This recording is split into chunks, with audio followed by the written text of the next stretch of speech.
আজকে আমরা মোবাইলে সোশ্যাল মিডিয়ায় দেখছি, আমরা অনেকের মুখে শুনেছি, মুসলমানরা অনেকে বলেছেন যে হুমায়ুন কবির হচ্ছে বিজেপির দালাল, নওশাদ সিদ্দিকীকে বিজেপির দালাল বলেছেন। কিন্তু আজকে আমরা সোশ্যাল মিডিয়ায় যা দেখতে পাচ্ছি তাতে নওশাদ সিদ্দিকীও আমরা বিজেপির দালাল নয়, আর হুমায়ুন কবিরও বিজেপির দালাল নয়। বলবেন কেন? মমতা হেরেছে ঠিকই, কিন্তু মমতার 36টা এমএলএ আছে যারা নির্বাচিত হয়ে শপথ গ্রহণ করলেন, আপনারা দেখলেন সোশ্যাল মিডিয়ায়। তো তারা কি বোবা না তারা কালা?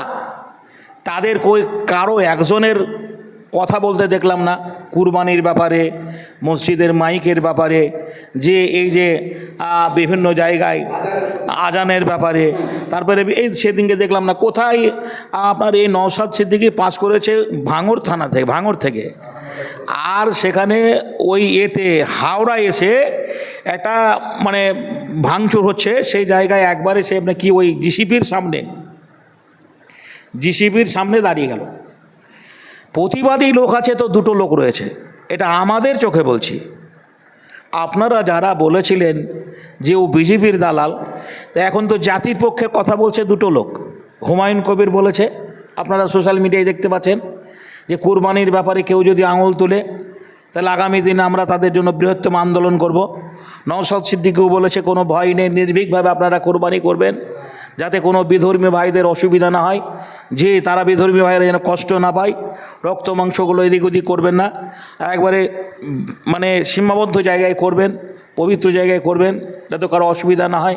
তাতেও যদি কেউ কিছু করে আমরা আছি, এই সাহসটা জুগিয়েছেন। অথচ টিএমসির দলের যারা বিধায়ক, 36টা বিধায়ক, কি বলছেন আমরা যারা 87টা বিধায়ক যারা গেছে আপনার, আর যাদেরকে বিরোধী দলের মানে করেছেন, ওই বিরোধী দলের এর আগে শুভেন্দু অধিকারী বিরোধী দলের নেতা ছিলেন, কিন্তু টিএমসির বিরোধী দলের নেতা, ওর নামটা ভুলে গেলাম, ও কালা না বোবা, তো কালা না বোবা আল্লাহ ভালো জানে। ওকে তো দেখতে পায় না, ওকে দেখতে পায় না সোশ্যাল মিডিয়ায়, ওকে দেখতে পায় না, কোনো কথাই শুনি না। তাহলে আগামী দিনে আমরা মুসলমান, বলুন জি কাকে ভালো বলবো?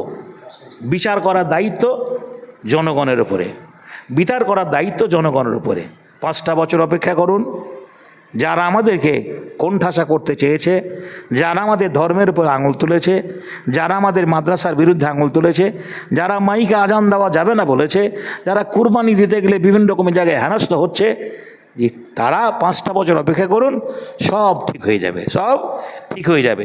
কেউ চিরদিন থাকে না ভাই। জি, আসার যাওয়া দুনিয়ার নীতি, শোনো গো বন্ধুগণ, আজ আমি গেলে কাল তুমি যাবে, নিস্তার নেই কোনোক্ষণ। সবারই আসা যাওয়া।